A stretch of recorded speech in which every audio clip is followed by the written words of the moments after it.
E a gente continua falando sobre as mudanças nos ministérios. A gente vai conversar agora com o cientista político Lucas de Aragão. Lucas, bom dia. Você nos ouve bem? Bom dia, Kenzo. Bom dia, Muriel. Escuto bem. Que bom. Lucas, a gente começa então fazendo o meu primeiro questionamento para você, assim, como é que você avalia então essas trocas, né? Não foi uma troca apenas, né? A gente começou, e eu falei, estava comentando isso agora há pouco aqui no live, que a gente começou a segunda-feira achando que ia ter apenas uma troca ministerial ali, de que forma que essa troca iria se desenhar. Enfim, ao longo da tarde de ontem foram várias trocas, né, ministeriais que aconteceram, várias substituições ali no primeiro escalão do governo de Jair Bolsonaro. Como é que você avalia todas essas trocas?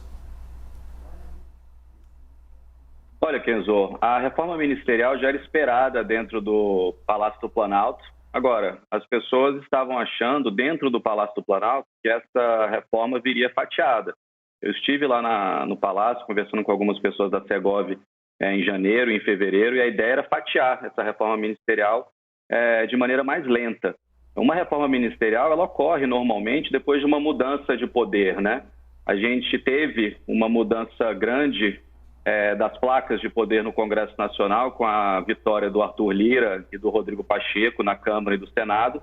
Então, era natural que viesse uma reacomodação dos poderes representado por ministérios. O que eu acho que aconteceu ontem é que a gente teve questões específicas, como a saída do Ernesto, que ficou insustentável, a própria AGU, o José Levi, que ficou um pouco incomodado com uma representação que a presidência fez ao STF sem a assinatura da AGU, e aí virou uma bola de neve e o presidente resolveu fazer todas as mudanças de uma vez, até para trazer o Centrão, acomodar alguns espaços dentro dos ministérios palacianos.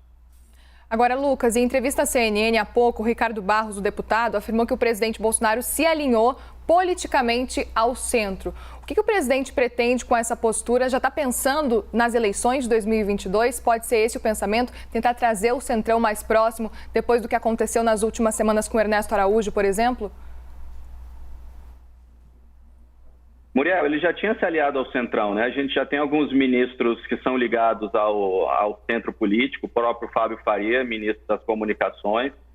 Ele apoiou de maneira muito clara a candidatura do Arthur Lira, um dos líderes do Centrão, do PP, contra o grupo do Rodrigo Maia, que era liderado ali pelo Baleia Rossi.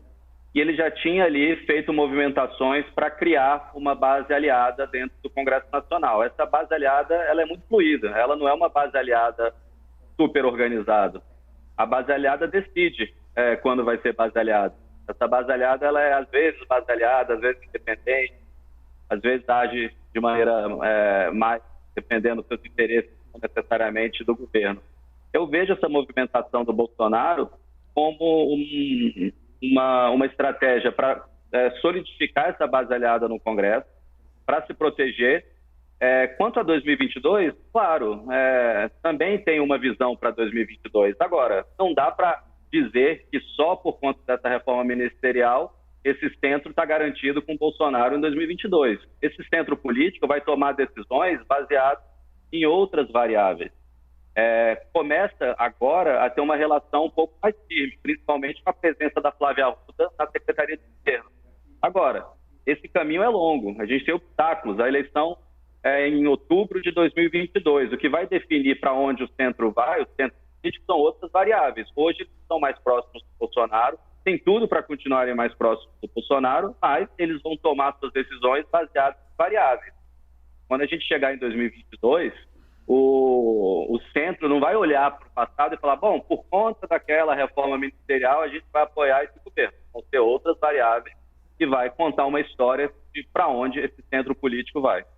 Diante dessas mudanças, Lucas, como é que você avalia o cenário político? De que forma que a base do presidente Jair Bolsonaro, a base mais ideológica ali do presidente Bolsonaro, vai avaliar esses próximos passos a partir de agora, diante dessas sinalizações e dessas trocas que ocorreram? Olha, Kenzo, eles vão reclamar, né? Na política, você escolhe o seu inimigo, mas você não escolhe os seus apoios, os seus amigos. Então, o governo não tem como ceifar completamente essa parte ideológica. Eles representam um número razoável de eleitores, eles representam uma força política, eles representam um barulho nas redes sociais, um apoio ao presidente Bolsonaro. Eles já tinham reclamado antes, se você olhar ali alguns apoiadores mais famosos que conversam sobre esse tema nas redes sociais, já foram feitas críticas, por exemplo, ao ministro Luiz Eduardo Ramos, da Casa Civil, ao próprio, que agora é Casa Civil, antes na Segov, ao próprio Braga Neto, que sai da Casa Civil para o Ministério da Defesa, porque muitas vezes esses ministros militares, eles tiveram uma posição do deixa disso, naqueles momentos mais confrontacionais do presidente Bolsonaro. Era uma decisão que o presidente tinha que fazer. A questão do Ernesto, claro, que essa base mais ideológica vai reclamar. Agora, a situação do Ernesto ficou insustentável. Ou ele protegia o Ernesto, ou ele teria alguma mobilidade no Senado, no Congresso Nacional. Se o Ernesto tivesse sido mantido no cargo, o governo teria tido a sua agenda completamente paralisada dentro do Congresso, dentro do Senado. Num ano que a gente tem reforma administrativa, MP da Eletrobras, o governo vai tentar consertar o que aconteceu com o orçamento, tem BR do Mar, tem um monte de assunto que, se o Senado tivesse travado para o governo, ia ficar algo insustentável. A saída do Ernesto foi para abrir espaço para uma agenda do governo. Lucas, na fala de despedida ali de Azevedo e Silva, ele escreveu: preservei as Forças Armadas como instituições de Estado. Na sua avaliação, por que ele incluiu essa fala nessa nota de despedida? E quero perguntar para você também se você avalia que essas trocas ministeriais representam algum risco à democracia, que muito se falou, por exemplo, nas redes sociais. Muriel, a frase do ministro Fernando Silva é porque ele acredita nisso. É difícil eu fazer uma análise em cima de uma intenção. Eu não sei o que ele estava pensando quando ele escreveu a carta. Agora, é uma frase bem óbvia, né? As Forças Armadas, elas são ligadas ao Estado brasileiro, como diz o deputado Ricardo Barros. Eu mantenho a minha opinião que a gente tem tido aqui na AFA, inclusive compartilho a opinião do Marco Aurélio Mello, ministro do STF, dizendo que ele não vê risco para a estabilidade institucional. Eu não posso comentar sobre a intenção do presidente de querer ter uma politização maior das Forças Armadas. Eu não estou dentro da cabeça ali do presidente para saber a intenção A, B ou C, o desejo oculto, a vontade escondida. Não sei o que não tem como comentar essas questões de intenção. Agora, o fato é, fora da fumaça, indo para o fogo, as Forças Armadas sabem o seu papel constitucional dentro do Brasil. O ministro Braga Neto sabe o papel constitucional das Forças Armadas.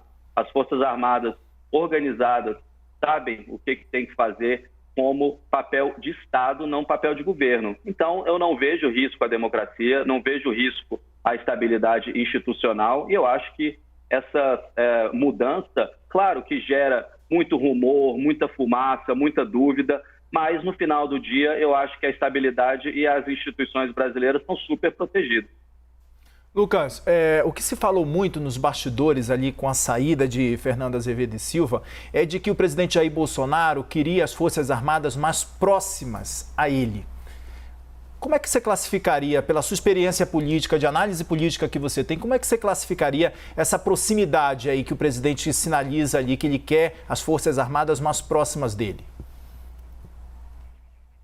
Olha, se eu tivesse que imaginar, Kenzo, porque o que dá para fazer é imaginar, já que a gente não tem uma frase do presidente dizendo o que ele imagina, o que ele quer das Forças Armadas, o que a gente tem são os rumores, as intenções que são analisadas. Mas se eu tivesse que imaginar aqui para os nossos telespectadores, eu acho que o presidente gostaria que as Forças Armadas tivessem um posicionamento onde elogiassem o governo, ou numa decisão como teve do STF, falasse que era contra, esse tipo de ação. Mais a narrativa, mais um tipo de posicionamento de narrativa que fosse um posicionamento ao lado do presidente Bolsonaro. Agora, eu não vejo isso acontecendo. Eu vejo as Forças Armadas muito conscientes do papel que elas têm no país.